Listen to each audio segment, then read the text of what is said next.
Քիչ առաջ դուք խոսում եք փաստաբանների, նրանց փաստաբանական գործունեությունը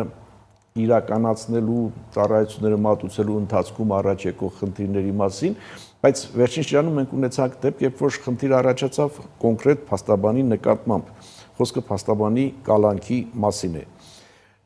Ինչ կասեք, դեպքին ծանոթ եք եւ արդյոք այստեղ խոսքի ազատության փորձության մասին է խոսքը, թե այլ բանի։ Նախ նշեմ, որ այս մասով ինքս նաև հրապարակային հայտարարություն եմ տարածել եւ մի քանի խնդիրների վերաբերյալ մարդու իրավունքներին առնչվող ինքս արդեն իսկ խոսել եմ։ Առաջին հերթին պիտի ես էլ արձանագրեմ, որ ինքս եմ բազմիցս բարձրաձայնել տարբեր մասնագիտական համայնքների, այդ թվում փաստաբանական համայնքի ներկայացուցիչների կողմից մարդու իրավունքների չափանիշներին հակասող խոսքի լայն տարածման դեպքերի մասին եւ նաեւ հատուկ շեշտադրել եմ, որ այս համակարգերում պետք է գործեն էթիկայի եւ վարքագծի կանոնների պահպանման նկատմամբ պատշաճ վերահսկողության եւ անհրաժեշտության դեպքում նաեւ կարգապահական պատասխանատվության մեխանիզմներ։ Նույնիսկ եթե կարգապահական պատասխանատվության մեխանիզմների մասին էլ չխոսենք, պարզապես մասնագիտական համայնքները, պաշտոնյաները եւ այլն բոլորը պիտի ստանան հստակ հաղորդագրություն, որ խոսքի էթիկայի ու վարքագծի կանոններին ու մարդու իրավունքների չափանիշներին հակասող տեսակներն անթույլատրելի են։ Այս առումով մենք միանշանակ ունենք բազմաթիվ խնդիրներ եւ բազմիցս նաեւ հրապարակային եմ խոսել այն մասին, որ եթե մենք չկարողանանք համայնքների, համակարգերի ներսում լուծել այս խնդիրները, այսինքն փորձենք կարողանալ հենց ներսից պայքար մղել ոչ իրավաչափ խոսքի երևույթների դեմ, մենք իրականում շատ լուրջ հետևանքների առաջ ենք կանգնելու, որովհետև բոլորը որոշելու են, որ իրենք կարող են ոչ կանոնադրային ինչ-որ փողոցային եղանակներով լուծել, օրինակ իրենց կարծիքով, իրենց պատվի եւ արժանապատվության հետ կապված հարցերը։ Հետևաբար բոլորը, այդ թվում մասնագիտական համայնքները միանշանակ պետք է ոչ թե մերժողական մոտեցում ցուցաբերեն այս հարցերին, այլ կարողանան հստակ ոչ թե պարզապես կանոններ սահմանել, այլ հետևել այդ կանոնների պահպանմանը։ Ուզում եմ նաև հատուկ շեշտադրում անել, նաև մի քանի այդպես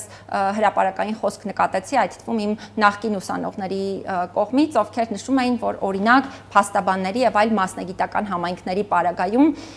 հակառակը խոսքի հետ կապված հնարավորությունները շատ ավելի մեծ են եւ մասնագիտական համայնքների նկատմամբ պետք է շատ ավելի մեղմ վերաբերվել խոսքի տարբեր տեսակների հնարավորության առումով, կուզենամ հատուկ հրապարակային ասել, որ սա շատ թյուր պատկերացում է եւ լրիվ հակառակն է։ Մենք մասնագիտական համայնքներս, պաշտոնատար անձինք, հատկապես ապաքաղաքական տարբեր սուբյեկտները, ակադեմիական համայնքը եւ այլն, նրանք շատ ավելի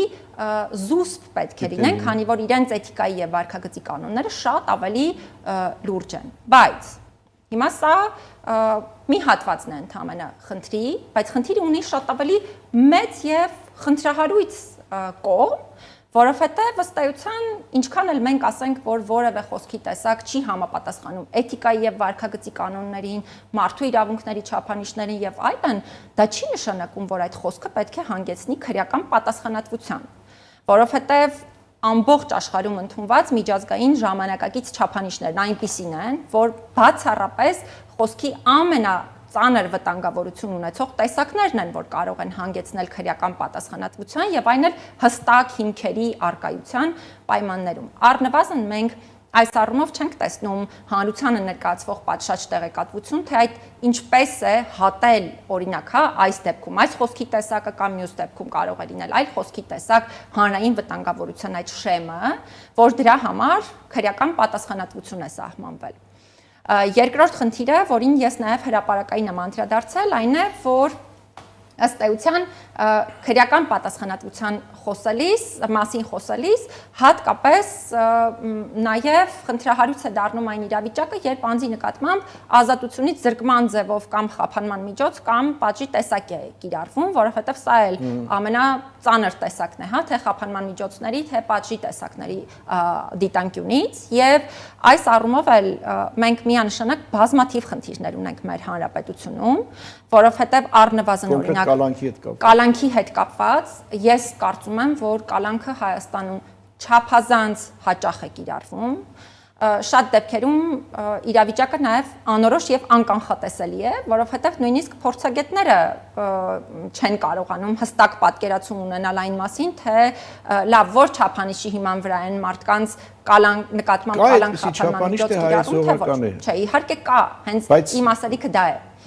Չափանիշներ հստակ կան եւ այդ չափանիշները պետք է պահպանել ոչ թե պարզապես գրելու տեսանկյունից, հա, ուղղակի ասել այս ինչ օրենսդրական կարգավորումը պահպանված է, այլ հստակ մենք պետք է կարողանանք ձևավորել միասնական պրակտիկա կալանքի կիրառման հետ կապված։ Ցանկացած դեպքում կարելի է գրել, կարող է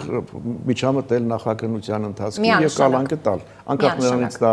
ողջամիտ է, ողջամիտ չի եւ այլն։ Միանշանակ